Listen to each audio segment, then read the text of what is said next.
From Miller Waldrop Studios, this is Campus Live. What's up, Campus Live fans, and welcome to the Attorney Stephen Hamilton pregame show on Campus Live here at GolfSuites in Lubbock, Texas. I'm Logan, your host, with my co-host, as always, Lane. Lane, it's been about a week and a half since we've been out here. How you doing? I'm doing great, man. And, last time since we've been here, Tech got a huge win over Houston. Obviously, the last time we were here, we also played Baylor, got a huge win there.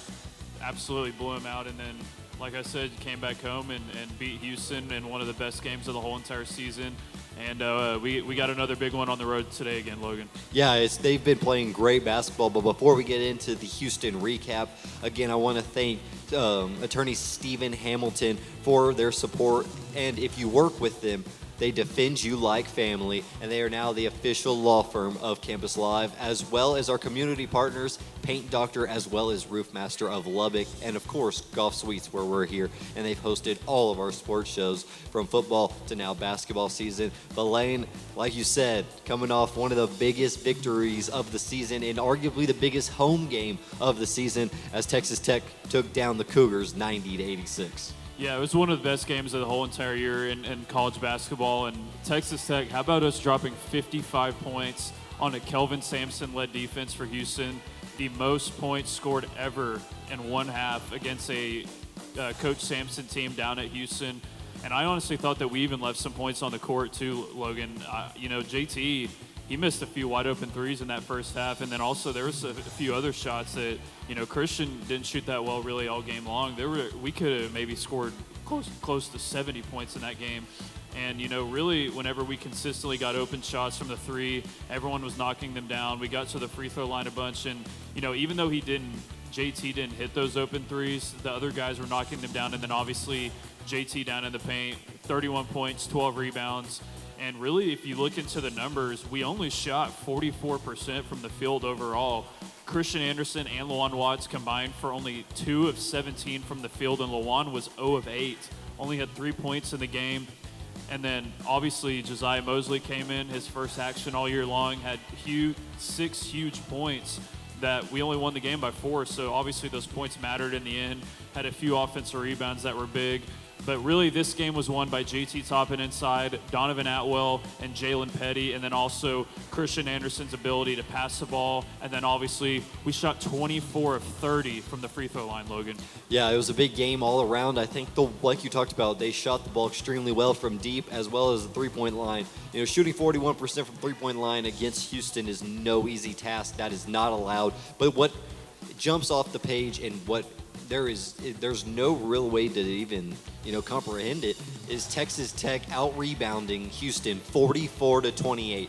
Houston has always been known for offensive rebounds and being able to rebound the basketball. You had 10 more offensive rebounds than them, and you turned those 21 offensive rebounds into 22 second chance points. That was where the game, in my opinion, flipped on its head and really changed throughout the game and allowed Texas Tech to keep the momentum. Even when it felt like Houston was starting to take it back, JT would come up with a huge rebound and one, or a rebound, kick it out to Donovan Atwell. But Donovan Atwell, man, his resurgence, not even resurgence, just his emergence in this Texas Tech offense.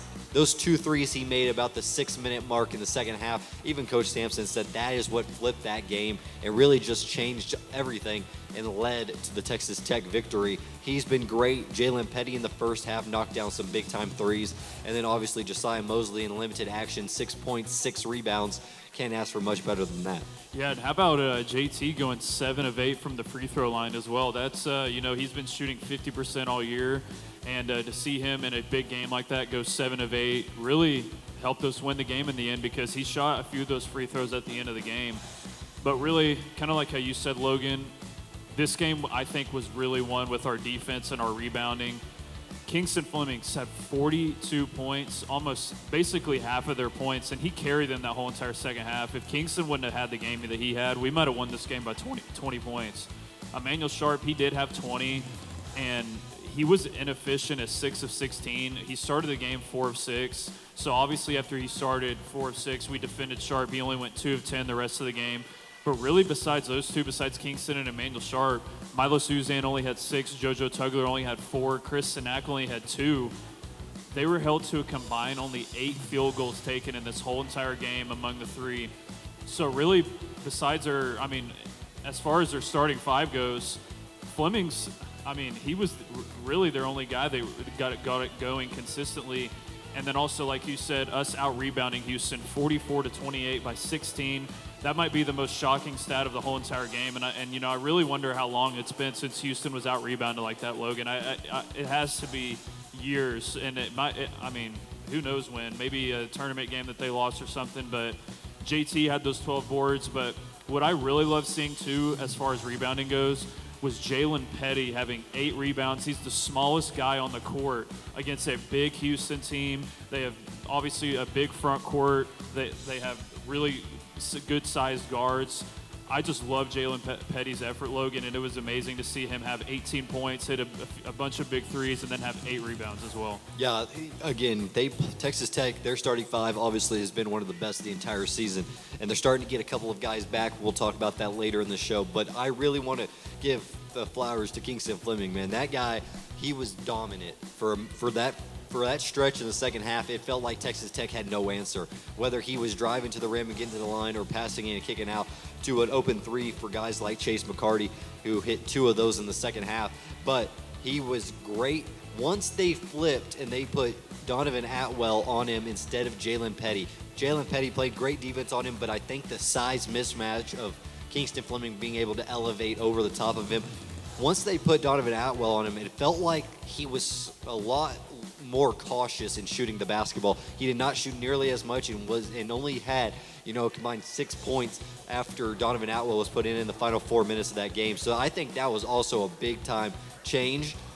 But he was great. But we saw him in the first game in Houston. He was great. That kid, that guy is a top 5 draft pick, and he should be. But way Texas Tech overcame that. I think one guy that stood out, Tyree Bryan. Tyree Bryan, what he has been able to do over the last couple of weeks has been amazing. His defensive effort was great. We saw it in Houston, got pulled early and never came back in. This game, he played 19 crucial minutes for this team, replacing the likes of Lawan Watts, coming in for Jalen Petty as well. But being able to give them 19 minutes and have a +5 on the plus-minus, and I think he had arguably one of the biggest baskets of the game, driving down the baseline and finishing that layup when it kind of was teetering on, will Texas Tech be able to retake over this game, or is Houston going to take over? That guy is, for what he's been through, we've seen it. Coach McCaslin has been on him.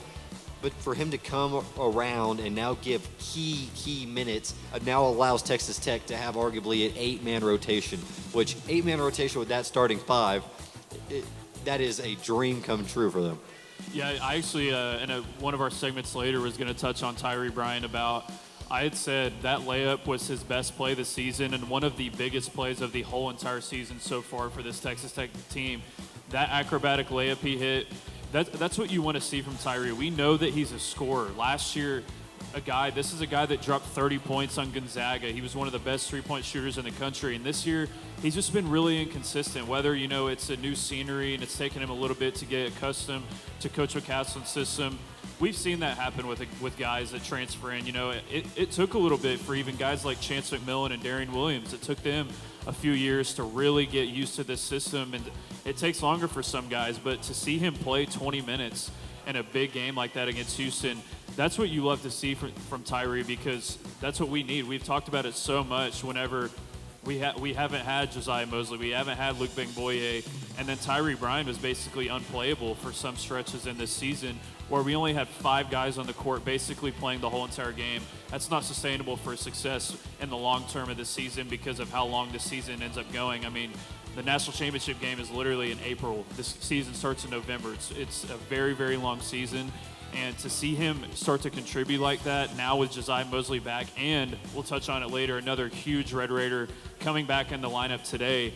Now you have that 8-man rotation, and obviously we'll touch on it later, but this is the part of the season where we are really hitting our stride. And I think that this game today is a huge one, continuing our momentum, because we have a huge stretch in February and it might be one of the toughest stretches in the whole entire country, Logan. Yeah, the Big 12 has a gauntlet. If you've seen some of the schedules, Arizona is going to have a gauntlet in February. We have a big-time matchup.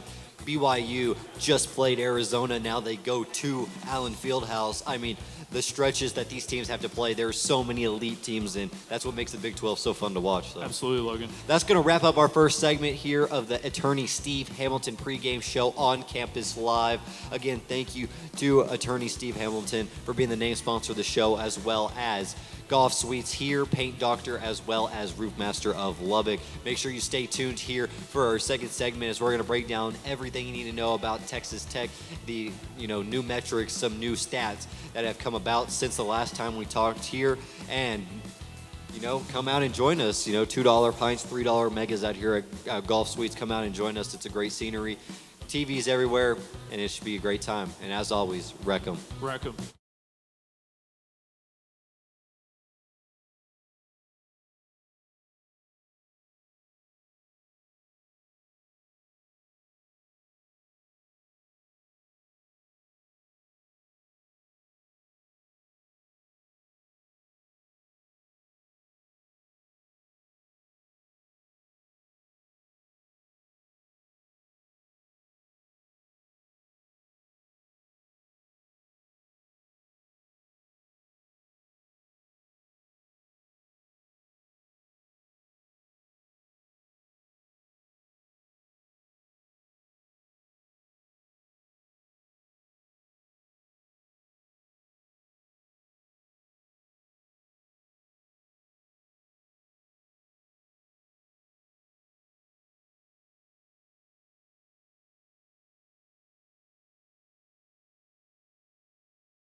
What's up, Campus Live fans, and welcome back to the Attorney Stephen Hamilton pregame show on Campus Live here at GolfSuites in Lubbock, Texas.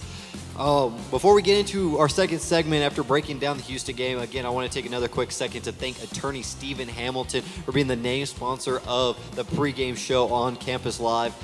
But when you work with them, they defend you like family, and they are the official law firm of Campus Live. And also, I want to thank our community sponsors as well, Paint Doctor as well as Roof Master of Lubbock. And we're going to get into all things Texas Tech in this segment. I'm sure that if you've watched by now, it sounds repetitive, but there's always changing metrics that we're going to talk about today. So, Lane, if you want to kick us off with some of your stuff. Yeah, they're 16-4 right now. Obviously, two big wins in this past week or so, with Baylor and Houston, and then obviously beating BYU before that. They're absolutely playing their best ball the whole entire season right now, especially on the defensive end and the offensive end, obviously. Even though, we would consider KenPom to be the best analytical site for college basketball, kind of in a similar way to PFF. Me and Logan use a lot for football. We have only moved up to 17 in KenPom. We're 8th in the country in offense, even after just beating BYU, Houston, and Baylor. And somehow our defensive rating dropped to 40. That, to me, doesn't make a lot of sense to me. I think we should be ranked a lot higher. And for some reason in, the bracketology, you're seeing us drop a whole entire line after beating Houston on ESPN a few days ago. To me, that doesn't make a lot of sense, but, I digress. We are becoming that extremely balanced team that everyone thought we were going to be at the beginning of the year. Finally getting Josiah Mosley back from injury, and today we are going to get Luke Bengboye back. It seems like he's going to play his first time since December. We have our full team back for the first time this whole entire season, Logan. And if defense is technically our weakness, obviously we don't think that, but to the national media, if they think so, well, our defensive anchor is back with Luke Bengboye. And now, we've been talking a lot, obviously we touched on it earlier about how much our starting five was playing and how well they were playing and how it probably wasn't sustainable for a full season. We just touched on it a second ago. Tyree Bryan obviously starting to play maybe his best ball the whole entire year, made that crazy layup at the end of the game to put Texas Tech up by 2 possessions to keep that lead going, and really gave us some more momentum after the Donovan Atwell threes. But then now we have that 8-man rotation, like you said earlier, Logan, which sets up a team that seems to be peaking at the right time as we head towards a massive run potentially as we get closer and closer to March, Logan. Yeah, this team is playing some of the best basketball, like you were saying.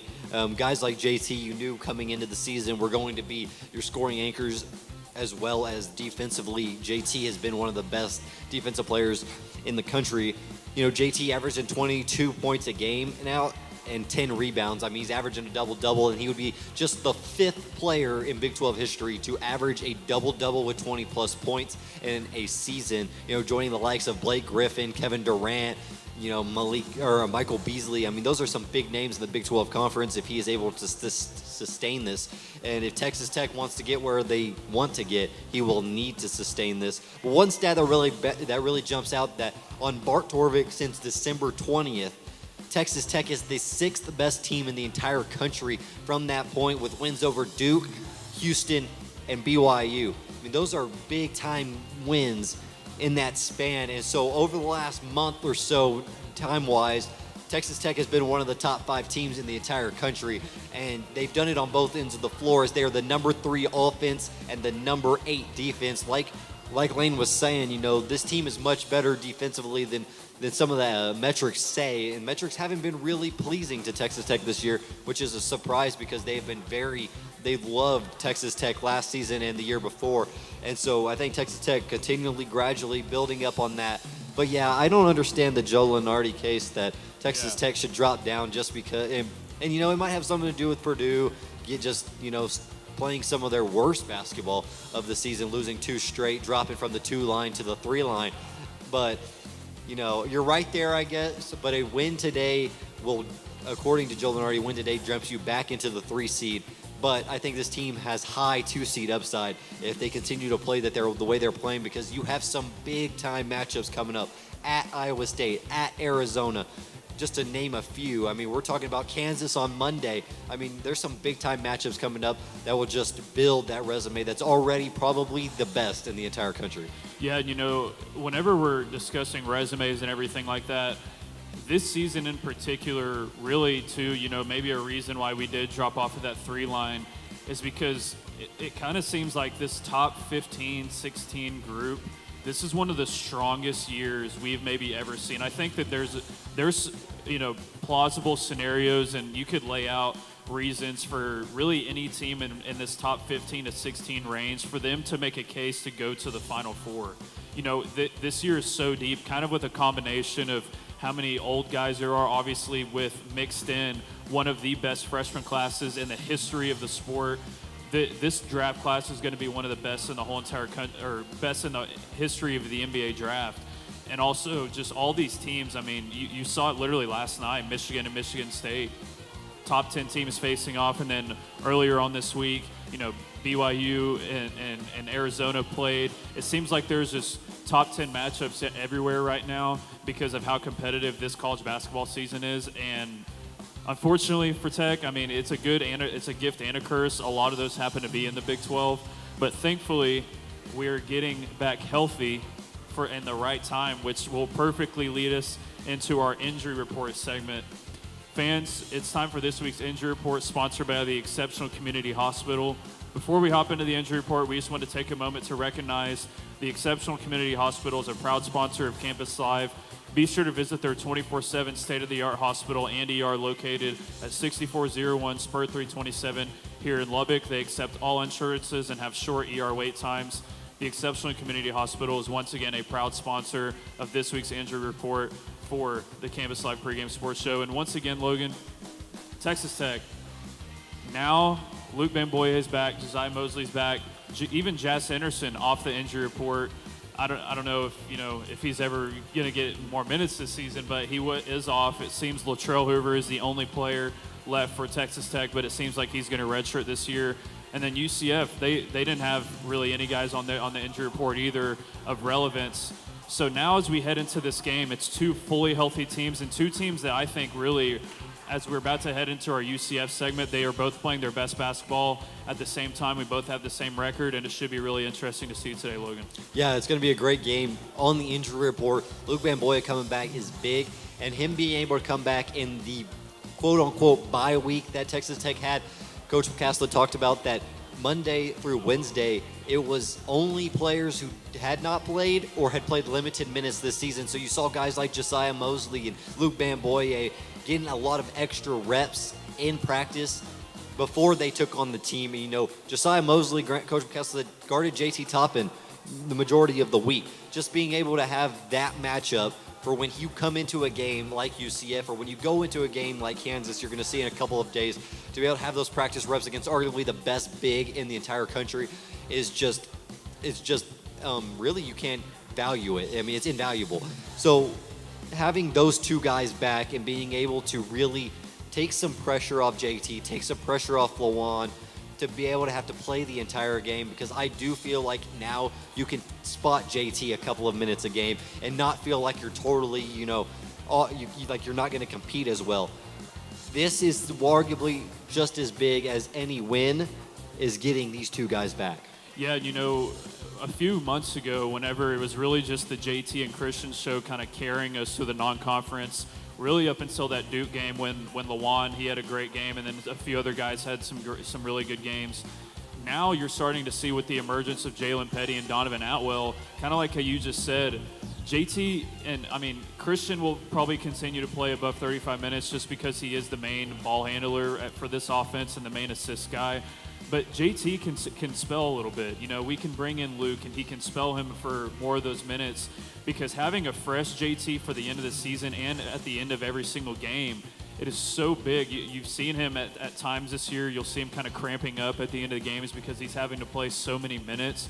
Now with the emergence of more guys on the offensive end and also with a better defensive effort, now Luke Bamboye comes back in preseason. This guy was getting potentially Big 12 Defensive Player of the Year honors, maybe the best defensive center in the whole entire country, according to a few different metrics and a few different preseason polls. Adding a guy like that back into this mix for this team that obviously we talked about earlier, already been playing amazing defense really since late December. But if there is a weak spot, we don't think that, but to boosting our defense for the metrics or whatever else you need to see as we head into March is such a big key, and I'm really excited to see, even if he plays only 10 minutes tonight, what his contribution will be, because John Bull for UCF, he's 7'2". You know, JT, as good as he is, he's only about 6'7", 6'8". So having a guy like Luke, he's close to 7 foot tall, having him into the game will be great, and I'm really excited to see what he's going to be able to do for us tonight, Logan. Yeah, I'm excited to see what a full Texas Tech looks like. We haven't seen it all year. We haven't seen one practice where the entire team has practiced together fully. Now you have that, and now you're going to play your first game with your entire rotation. This is when you see Texas Tech at arguably their fullest potential. Obviously not today, because you're not going to see Luke Bamboye play 20-plus minutes. But you're able to see flashes of what this team can be as we get closer. And, ultimately the goal is to win a Big 12 championship and then more. Obviously, this team has huge aspirations as, according to Rob Doster of the Field of 68, they're one of only 8 teams that they believe can win the national championship. And so 8 teams that can win the national championship sound like a large number of teams. Yeah. But you're in that conversation, and that was before you were even fully healthy, because, to a large portion of the college basketball media, depth has been the biggest, question mark for Texas Tech. Now you have that, and now we just have to see how it all comes together. Can't wait to see you today, Logan. And that's going to wrap things up here for our second segment of the Attorney Stephen Hamilton pregame show on Campus Live here at GolfSuites. Again, another huge thank you to Attorney Stephen Hamilton, as well as GolfSuites for hosting us, and Paint Doctor, as well as Roof Master of Lubbock. Make sure you come out, as we're going to break down all the things you need to know about UCF, as the Texas Tech Red Raiders, the number 11 team in the country, will travel down to Orlando, Florida to take on the Golden Knights. Make sure you stay tuned, and as always, wreck 'em. Wreck 'em.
What's up, Campus Live fans, and welcome back to the Attorney Stephen Hamilton pregame show on Campus Live here at GolfSuites here in Lubbock, Texas. Again, another huge thank you to Attorney Stephen Hamilton for being the name sponsor of the pregame show. And when you work with them, they defend you like family. Also, another shout out to our community partners as well, starting with Paint Doctor as well as Roof Master of Lubbock. And of course, GolfSuites that has hosted all of our pregame shows up to this point and will throughout all away games throughout the basketball season. But we're going to talk all things UCF in this segment. A team that is playing, like you said, arguably some of the best basketball that they've played under Johnny Dawkins. And they have had some big names. Keyshawn Hall, who's now playing some of his best basketball at Auburn. Talk a little bit about them, Lane, and what you see. Yeah, they're 16-4 this year, same record as us. You know, obviously not played as tough as of a schedule, but they have had wins on the road against Texas A&M, and they beat Kansas.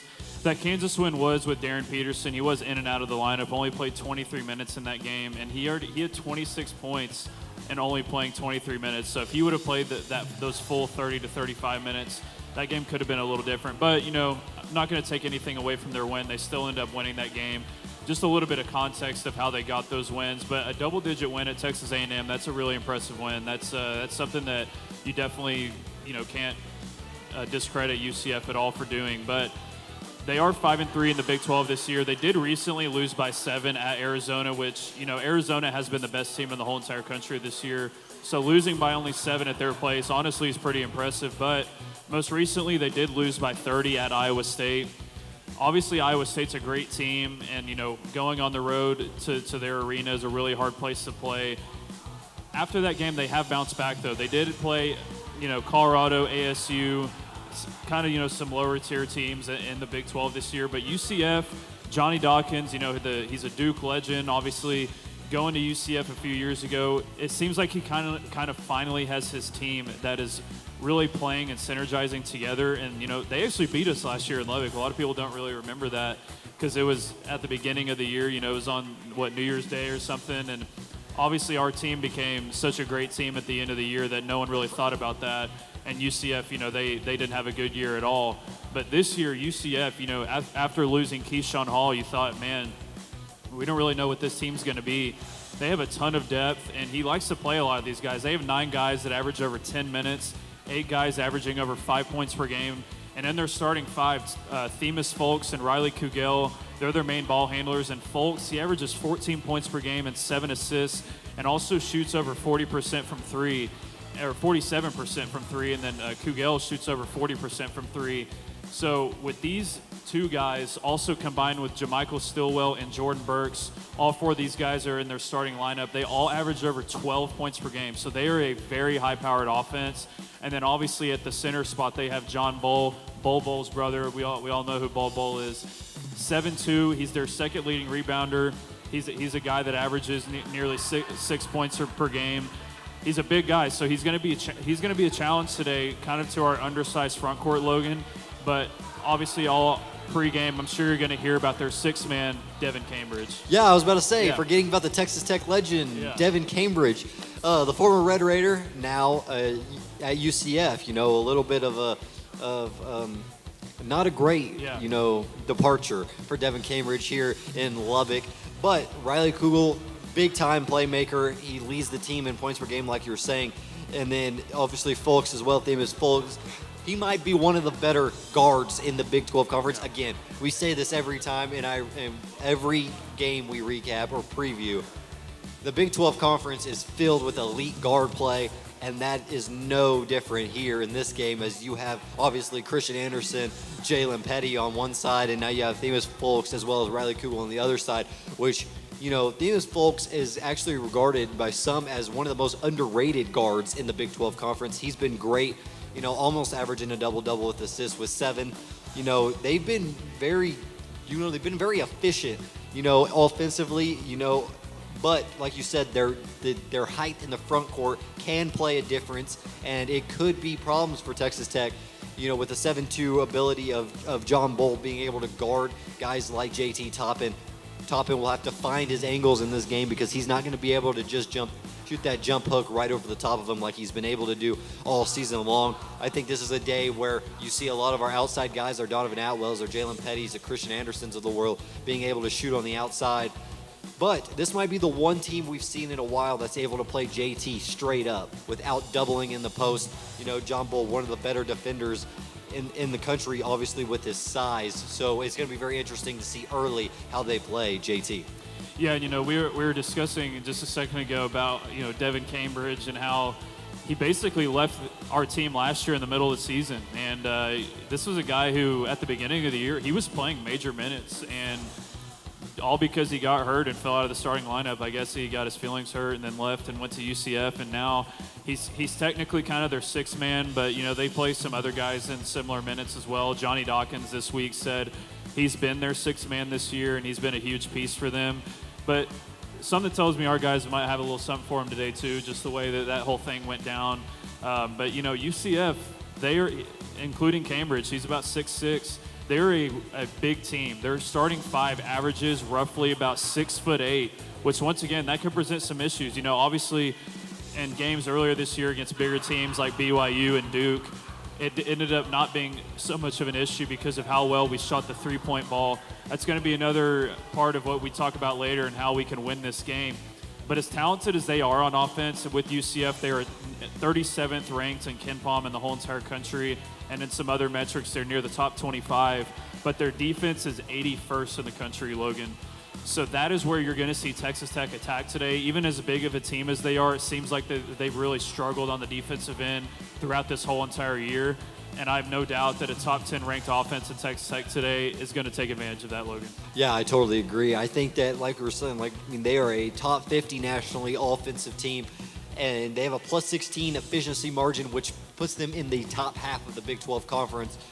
This is going to be a game. It's another quad one opportunity for Texas Tech. They are now they're 3-4 in quad one opportunities. Obviously, the 4 losses are all quad 1A, which are, you know, some of the best teams in the entire country. But, you know, just another game and an ability to stack wins and make this resume really balanced, and, you know, there's no bad losses. That's what, you know, this game may not be considered that at the time. But last season, that ended up being our one bad loss that we took. Obviously, first game of conference play at home. That was a tough one. But I think that, you know, you've seen them play different styles of games. They've scored 95 plus. They've scored 70 in one games. And then obviously earlier in the season, they made 19 three-pointers. You know, they can shoot the ball. They're very balanced. And so this is going to be a team that, you know, Texas Tech is going to have to play really good defense against them because they are elite in multiple areas. To me, you know, it kind of reminds me of whenever, you know, probably 3 weeks ago, whenever we went up to Colorado, we were talking about their size and how they were efficient on offense. But UCF is a whole nother step up from Colorado's offense and how they play, because Themis Folks, like Logan said earlier, I think he is the most underrated player in the Big 12 Conference this year. The fact that he is averaging 14 and 7 while shooting 47% from the three-point line, even though he doesn't take that many threes, he's only taken about 30 this year, shooting almost 50% from that. Today in a big game for them that they really need to boost their tournament resume, he might take, you know, 3 or 4 threes. And if he continues to shoot at the clip that he has this year in the short, limited time that we've seen him take threes, he could present some problems today. And, you know, UCF in different bracketologies right now, they're anywhere from a 7 to a 9 seed. So this is a team, you know, they're starting to really climb up the ranks in this March Madness thing. And if they get a win like this today, you know, maybe you see them jump a whole entire seed line where they go up to like a 6 seed or something. This team is really talented. It's going to be a really tough matchup. And, you know, we'll talk about it later a little bit more, but it's their space theme night. It's their first of the whole entire year. The UCF brass and their whole entire front office and all their donors, this is their game that they're kind of really focusing on this year to go all in on. We are going to absolutely get their best effort today, Logan. Yeah, 100%. The way Texas Tech is playing, this game is set up to be one of the marquee matchups of the day, and that's even with, you know, College Game Day at another Big 12 site for the second week in a row where BYU takes on Kansas. We'll talk about that in our next segment. Absolutely. That's going to wrap things up for our third segment here of the Attorney Stephen Hamilton pregame show on Campus Live here at GolfSuites. Again, another thank you to Attorney Stephen Hamilton, as well as GolfSuites, Paint Doctor, and Roof Master of Lubbock. Make sure you stay tuned as we're going to break down our Paving the Way to Victory as well as previewing some other games around the country as well as our own. So make sure you stay tuned for our fourth segment. And as always, wreck 'em.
Welcome back, Campus Live fans, to the Attorney Stephen Hamilton pregame show on Campus Live here at GolfSuites here in Lubbock, Texas. Again, another huge thank you to Attorney Stephen Hamilton for being the name sponsor of our pregame show. And when you work with them, they defend you like family, and they are now the official law firm of Campus Live. I also want to thank our community partners as well, starting with Paint Doctor as well as Roof Master of Lubbock. So we're going to predict some big-time games in this because it's a huge day in college basketball, but we're going to predict some big games. But I think we have one that we're going to start off with that's a little out of the ordinary. Yeah, this is a game that's going on tomorrow, but there's been a lot of drama that's been built up around this game. Alabama against Florida. Obviously, we know about this whole entire ordeal with Charles Bediako, a guy that obviously been playing professional basketball, has come back and filed a bunch of grievances with different attorneys and different judges in the state of Alabama. And one of the judges actually was an Alabama booster originally and had that temporary restraining order that was filed where he could play, and then now it got rescinded, it seems like. So his eligibility is up in the air, but as it should be. All these guys that are coming back and playing, now you're seeing, we were discussing off camera, Amari Bailey. This guy, wasn't he a first round? Was he a first round pick? Second round pick. Second round pick. This was only 2 years ago. He was 10 picks after James Najee of Baylor in the same draft class. Yeah, a guy that was a heck of a player at UCLA. He has played actual 10 NBA games. And apparently now he wants to come back to college basketball too, Logan. This is just craziness. It is. Yeah. And his reasoning is because just because he played some, garbage time minutes, that shouldn't be any different than a guy who hasn't played any garbage time minutes. I disagree. I think that if you put on an NBA jersey and go into an NBA arena and play, then you should definitely be ineligible. Now, when it comes to Charles Bediako, that is it's actually not a whole different situation. It's pretty similar. He signed, the two-way deal, and it's always, the NCAA said if you signed a two-way deal or an NBA contract, you would be deemed ineligible. He signed a two-way deal. He gets the temporary restraining order. Then with the weather that has come through, he got 10 extra days. So now he is eligible for not only the Florida game, but he's also eligible on Tuesday as well. And then they'll have his proceedings. Which, like you said, his first guy was an Alabama donor. Now his new judge graduated from Alabama law. So probably, if I had to guess at this point, he will probably be eligible for the rest of the season just because of the court system and the inability for the NCAA to enforce their eligibility rules because of all of the lawsuits that come about. But that doesn't even bring to the fact that Todd Golden has said some really, actually pretty cool things regarding this situation. Let him, quote unquote, let them play him. We will beat their blank anyway. Yeah. So he might be right, and he probably is right. Yeah, and Todd Golden, for a guy that, you'll see him explode sometimes on the sideline. Most of the time he's pretty a cool demeanor whenever he's on the court. For him to say that, obviously this whole thing is really pissing off a lot of coaches, honestly, because you're seeing it happen in the Big 12. You're seeing it now happen in the SEC. Now you're going to start seeing it. If Amari Bailey, if that happens, like we said off camera, this is going to open up a floodgate of so many different guys because he's actually played 10 NBA games, right. Logan, but I guess we'll see. One add-on to that with Nate Oates yesterday. They asked him about Florida being able to be the #1 rebounding team in the country, and his response is, well, if I could sit in the lane for 6, 7, 8 seconds, then I could offensive rebound as well. So some butting of heads between the two head coaches that will be taking on in a top 25 matchup. It should be fun to watch in Gainesville, Florida. Absolutely, and kind of, that game obviously tomorrow on Sunday, but it's a huge Saturday for college hoops. First off, we're going to start off with SMU traveling to Louisville. Obviously, Louisville's been struggling a little bit. Ryan Conwell and Michael Brown Jr. Michael just came back from injury. Obviously, the both of them, they're one of the best duos in the whole entire country. But, Michael, coming back from that injury, he really struggled versus Duke, shooting 1 of 13, and they got blown out by 31. Obviously, going to the Cameron Indoor is maybe the toughest place to play in the whole entire country, but them losing by 31 for a team that was ranked in the top 20 is not very good to see. And also, Ryan Conwell, he still had 17, and he continues to score really well. They have Isaac McNeely. He's a really talented player, too. It seems like they could really, really use this win, Logan. Louisville, for as hot as they started this year, really has faltered. And SMU is a talented team. Boopy Miller, he's averaging about 20 points per game. They're 15-5 on the year. They score a lot of points. But I think today, being on the road going to Louisville, this is a game that Louisville desperately needs to kind of get back on track. I think Louisville beats SMU in a high-scoring affair, 92-82, and they cover that 8.5 points, Logan. Yeah, I agree. I think SMU, obviously led by their star, Bowie Miller, like you said, he leads the team into both scoring and assists per game. This is going to be a huge matchup and a huge opportunity for SMU as well to be able to travel to Louisville and pick up a big-time win for them, as their resume, they have some big wins on it. They went and they beat Texas A&M at home earlier in the season, and they played some really good games.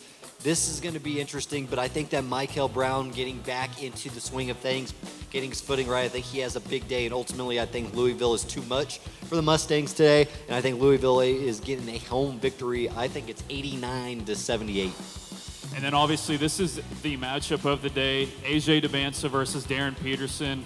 I'm not sure the last time we had this high profile of basically a for sure 1 versus 2 prospect in college basketball, especially it being a ranked matchup. It's an in-conference matchup. It has huge stakes for the Big 12 race. BYU 17-3. They just lost a heartbreaker against Arizona at home, really after coming back in that game. But really what hurt them is how poorly AJ and Rob Wright played in that game. AJ, he did have 24 points, but he shot 6 of 24. And then Rob Wright combined with that, they had a combined shooting of 9 of 40 between the two of them, and that's in one game. That'd be, for most players, a combination of 2 to 3 games, but the fact that that was in one game is pretty crazy. But BYU is so talented on every single part of the floor. They still scored 83 points and only lost by 3 points against the best team in the country in Arizona. And Kansas, all the drama they've dealt with all year with Darren Peterson, still managing to be 15-5, and 2 of those losses were at the very beginning of the year versus North Carolina and Duke. Since then, after starting 3-2, they've been 12-3, 9-2 over their last 11 games. They've won their last 4, including a win over Iowa State, a big win at home. Before then, they did lose 2 on the road to West Virginia and the team we played today, UCF. Obviously, Darren Peterson didn't play that full game. They lost those games pretty badly, but it seems after that big Iowa State win, they've kind of got back on track here, really led by the leadership of Flory Badunga. He has been such a huge player for them. They have their starting 5, obviously, at Kansas is always really talented. Melvin Council Jr. and Trey White. I think with Darren Peterson really coming back, their defensive effort from Badunga, their defense has been really, really good over the past 4 games. I think this really talented starting 5, they make it tough on AJ tonight. You've seen AJ really struggle in big matchups this year, for the most part, shooting percentage-wise. I love AJ and this BYU team, but in Allen Fieldhouse, give me the Jayhawks 81-75 for BYU. Yeah, I think that going to, obviously, you got to go to Allen Fieldhouse. That's also a huge, that's a tough task. I think, you got Kansas, you got Melvin Council, like you said, Flory Badunga, Trey White, Darren Peterson. But a guy that's really stepped up in some of these wins, Bryson Tiller, being able to shoot the ball down low gives him another option. He can stretch the floor a little bit. He's hit a couple of corner threes.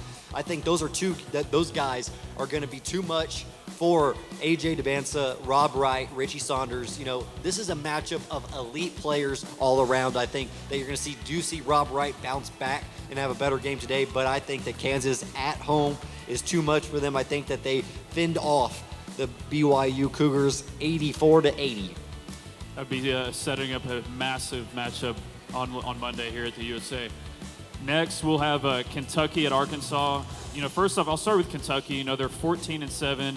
They did have a really tough non-conference, but in those games, really they don't have a big win besides the St. John's win. And the St. John's win, really, they've had a lot of their own struggles this year. For a team that spent reportedly $20 to $25 million on this roster, to be sitting at 14-7, and we're still in January, already having 3 SEC losses, frankly is not good enough for a program like Kentucky. And they lose their first 2 SEC games versus Bama and at home versus Missouri. They were 5 in a row, including a win on the road versus Tennessee, but really just kind of beating up the bottom tier of the conference, teams like Mississippi State, Texas, and LSU. And then in this last game, they go on the road to Vandy and get blown off the floor. Obviously, Otega Owe and Denzel Aberdeen, they're great players. One of their best, maybe their best player for them. He's only played in 4 games this year. And to me, I think Calipari, he's going to be extra motivated in this game today, kind of to get some revenge from last year. Kind of the way they treated him when they went back to Kentucky. They were booing him basically the whole game. Darius Acuff, one of the best players in the whole entire country, potentially a top 5 pick. Malik Thomas and Trayvon Brazell. I think their depth is just way better than Kentucky's. I think they're just a better team than Kentucky. I think Arkansas dominates today. They win 91-78 and cover that spread against Kentucky. Yeah, I think that Arkansas obviously has one of the best players in the entire country, Darius Acuff, like you talked about, Trevin Brazell, who had a huge game against Texas Tech when we played them. The guys, but on Kentucky, elite talent-wise. They have elite players. Obviously, like you said, Jaden Quainton's not playing, transfer from Arizona State. He's had knee problems throughout. Jalen Lowe, their starting point guard, out with shoulder surgery. 2 of the guys that have really been seen as carrying the load for that team, being able to get other guys involved. But Denzel Aberdeen's played much better.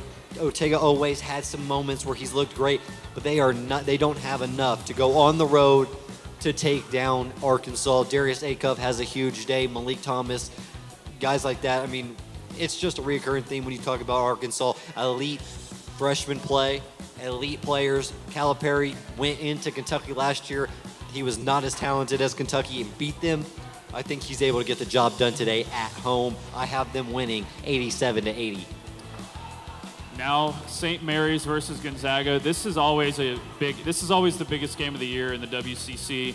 Seems like these 2 teams every single year, they're always at the top of the conference. St. Mary's and Gonzaga, obviously 2 storied programs in college basketball. They are the top dogs, like I said, every year in the WCC. St. Mary's and Palius Marouskas, he's averaging about 19 points per game with 7 rebounds. He's a very good player. St. Mary's always has a few great scorers. They always play at that slow pace.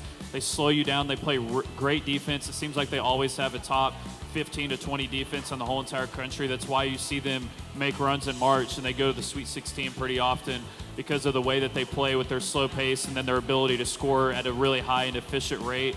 But I think this year the talent discrepancy is pretty big this year versus St. Mary's and Gonzaga. Some years it's really even. You'll see them split like home and home, have really similar records, but with how old and experienced this Gonzaga team is with Graham Ike, Braden Huff, and Tyon Grant Foster, I think this Gonzaga group is just too old and too talented for St. Mary's today.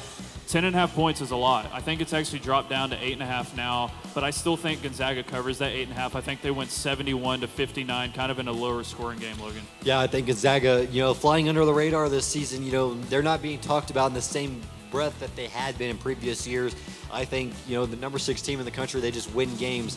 I think that they are just led by Graham Ike. I think they're just too much for the Gales, and I think that they win in pretty dominant fashion. I think they win 92-80. And then our game, obviously fans are paving the way to victory. Fans, JSI Services is a proud partner of Campus Live, and be sure to visit their website at jsiservicesllc.com to learn about their asphalt/paving services, earth and dirt works, concrete and gutter paving, crack fill, seal coating, and stripping services. And once again, thank you to JSI Services for their proud support of Campus Live and our pregame live sports show. First, my key to victory, Logan, continuing to shoot from the three-point line and being dominant really from every angle on the offensive end. If we dominate on offense today, UCF does not have the defense to really keep up with us, and I think that we would win by double digits if we continue to shoot the ball the way that we have the last 3 weeks where, this game can really get in trouble for us, though, if we don't make our threes and our free throws. But I think we continue to do so today, Logan. And then secondly, we talked about it earlier, continuing our defensive effort and our rebounding against a bigger team like UCF. This is something, we've basically beat everyone at ever since the Duke game. Really, the only game we didn't was obviously at Houston that we lost. But I thought we played amazing defensively that game. We just got out-rebounded in the end. This isn't Houston. Obviously, UCF is a very talented team also. They're very good on offense with their 4 guys, obviously averaging over 12 points per game and a top 40 offense. This is a very big challenge today, and for our squad, especially on the defensive end versus their guards, but I'm excited to see us man up to the challenge, Logan. Yeah, I think I agree. I think my key to victory, number 1, was to be able to rebound, like you said, out-rebound them. They're a big team. Being able to position yourself to get second chance points, the way that it won you the Houston game, like you were saying, and being able to, and that leads to open threes, be able to knock those down with some guys that are elite, wide-open shooters. And then my second one is on the defensive side of the basketball, being able to hold those guards up. We have been able to see multiple times some guards have had big nights against us. Kingston Fleming, the big one, obviously, but having, Donovan Atwell continue to play elite defenses. I'm not sure exactly who they're going to put him on today. They got two elite scoring guards. I'm assuming Jalen Petty and Donovan Atwell will split those duties up. But both of those guys are going to need to have big days, not only on offense, but on the defensive side of the basketball. But I think that Texas Tech is in a prime position to get a big win today. Yeah, I think the Red Raiders, I think they do step up in a tough atmosphere today. This is going to be, obviously, their space-out theme. UCF, they need this win to boost their resume in March. We talked about it earlier. But the way that we are playing right now, we're playing our best basketball of the year, getting Luke Bangboye also back today. You're going to see him play in spurts, help out on the defensive end. I think it's just enough today to squeak out a close one today. I think we hit some free throws to extend our lead at the end. JT and C4, they combined for over 50 points again, obviously with Donovan Atwell. And I think Lawan Watts plays a little bit better today as well, give us about 15 points. I think Texas Tech wins 88-82, and we cover that spread today, Logan. Yeah, I think that the week off for the Red Raiders has only helped them out. We might see a little bit of a sluggish outcome, as the game might actually already be started at this moment, but you might see them slug out a little bit coming into this game with that week off. But I am ready and fully expected to see that 8-man rotation today, and I think that Texas Tech is able to dominate this game. I have the same score for Tech, 88, but I think they only allow 74 points today. Sounds good to me, Logan. And that's going to wrap up our show today of the Attorney Steve Hamilton pregame show on campus live here at GolfSuites. Again, huge thank you to GolfSuites, as well as Attorney Stephen Hamilton and our community partners, Paint Doctor and Roof Master of Lubbock. Thank you all for watching, and come out and enjoy Texas Tech as they travel to Orlando, Florida to take on the Knights of UCF. Thank you all again, and as always, wreck 'em. Wreck 'em.